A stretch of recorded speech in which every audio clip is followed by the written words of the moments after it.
कोई खुशबू न कोई फूल न कोई रौनक, उस पे कांटों की जहालत नहीं देखी जाती। हमने खोली थी इसी बाग में अपनी आंखें, हमसे इस बाग की हालत नहीं देखी जाती। रात बस रात ही होती तो कोई बात नहीं, उसका आकार मगर दूना नजर आता है। जितने चमकीले सितारे थे वो सब डूब चुके, सारा आकाश बड़ा सूना नजर आता है। बुलबुलें खुश थी उम्मीदों के तराने गाए, लेके पतझड़ से बहारों को चमन सौंप दिया। अब तो मासूम गुलाबों की ये घायल खुशबू शीश धुनती है कि खारों को चमन सौंप दिया। तुमने क्या काम किया उनके अभावों के लिए, जिनकी मेहनत से तुम्हें तख्त मिला, ताज मिला।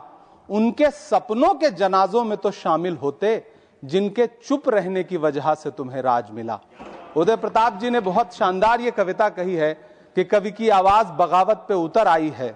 दल के दलदल से हमें कोई सरोकार नहीं, तुमने इस देश की तस्वीर बिगाड़ी ऐसे, जैसे इस देश की मिट्टी से तुम्हें प्यार नहीं। वरना अंजाम वही होगा जो पहले भी हुआ। कुर्सी तो कुर्सी है, निगाहों से उतर जाओगे। मौत आनी है जब आएगी तुम्हारी खातिर, मौत से पहले बहुत पहले ही मर जाओगे। सभापति महोदय, गांव की परिकल्पना में प्यार था, अपनापन था, भाईचारा था। कभी महात्मा गांधी ने जब गांव का सपना बुना तो मुझे लगता है उसमें वो मोहब्बत थी कि गांव में अगर किसी बिटिया की शादी होती थी तो पूरा गांव अपने संसाधन लेकर के, कोई चारपाई लेकर के, कोई गुड़ लेकर के, कोई प्रेम लेकर के खड़ा हुआ करता था।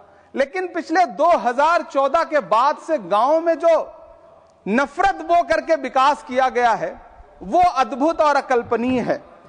हालत यह है, हम जिस गांव में पैदा हुए उन गांव में कोई सीताराम चाचा, कोई भगवती चाचा हम लोगों की उंगली पकड़ करके चौराहों पर हमें मिल जाता था, आशीर्वाद भी देता था और डांटता भी था। लेकिन मौजूदा स्थिति यह हो गई है कि गांव में चाय, जो गुड़ की चाय बना करती थी, उसकी चकल्लस में जो चर्चा होती थी, उसमें जब से चाय में चर्चा वाली राजनीति घुसी है, उसने पूरे गांव का माहौल ऐसा कर दिया कि आप अब एक दूसरे से प्रेम से बैठ के बात भी नहीं कर सकते। मैं, माननीय मंत्री जी यहां पर मौजूद हैं, रूरल डेवलपमेंट के मंत्रालय के बजट पर चर्चा हो रही है। चाहे मनरेगा हो, चाहे किसान हो, सारा इससे जुड़ा वर्ग परेशान है। मजदूरों की स्थिति ऐसी है कि आप मनरेगा को प्रोत्साहित करने के बजाय मनरेगा को समाप्त करने की कोशिशों में लगे हुए। सच बात यह है कि राज्यों पर भार डाल करके आप मनरेगा खत्म कर देना चाहते हैं और उसके लिए आपने नाम लिया है कि आप उसका नाम बदल करके बीग्राम जी करके उसके पीछे आप इसको छुपा लेंगे।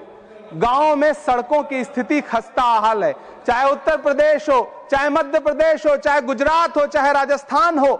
गांव में सड़कों की स्थिति ऐसी है कि किसी गर्भवती महिला को अगर अस्पताल ले जाना हो तो सड़कें ऐसी हैं कि उन पे चलने वाले वाहन शायद अस्पताल तक महिलाएं पहुंच भी नहीं पाती हैं, उनका प्रसव रास्ते में ही हो जाता है।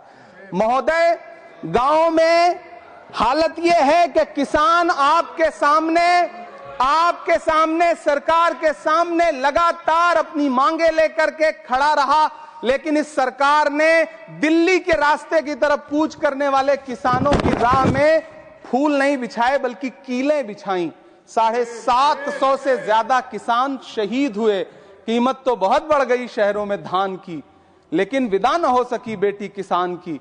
मौका मिला तो लोगों ने कुर्सी के वास्ते तस्वीर ही बिगाड़ दी हिंदुस्तान की। सभापति महोदय, इस सरकार में बातें तो बड़ी बड़ी रही। बजट की बात करके यह कहा गया कि गांव का विकास करेंगे, लेकिन प्रधानमंत्री की जो आवास योजना है, प्रधानमंत्री आवास योजना के तहत गांव में आवास बनते हैं और इनकी राज्य सरकारें उन आवासों पर बुलडोजर चलाती हैं। ऐसे कई मामले अलग अलग राज्यों में देश के सामने हैं। आप कहेंगे तो मैं पटल पर रख दूंगा, अभी हां पटल पर रख दूंगा, ऑथेंटिकेट कर दूंगा। महोदय, जब पीएम आवास योजना के तहत बनने वाले घरों पर बुलडोजर चलेंगे तो आप गांव के कौन से विकास की परिकल्पना कर रहे हैं? गांव को तो आपने भगवान भरोसे छोड़ दिया है। गांव में रहने वाला किसान अपनी मेहनत से अगर अन्न उपजा रहा है तो आप उसकी एमएसपी भी नहीं दे पा रहे हैं, आप उसको सहायता नहीं दे पा रहे हैं, बल्कि धन्ना सेठों की सरकार बना के रख दिया है आपने। महोदय, मैं जानता हूं मेरा समय समाप्त होने वाला है, लेकिन एक मिनट मुझे कंक्लूड करने दे, मुझे कंक्लूड करने। सर, हमारी आंखों में तो ऐसे गांव के सपने थे कि जहां रहने वाले ग्रामीण अंचल के लोग शहरों की तरफ पलायन ना करें, ऐसा सपना हम देखा करते थे। लेकिन गांव में डेवलपमेंट के नाम पे इस सरकार ने मूलभूत सुविधाओं से भी गांव को वंचित रखा हुआ है, जिसकी वजह से गांव पलायन करके शहर की तरफ भाग रहे हैं और गांव के गांव खाली होते जा रहे हैं।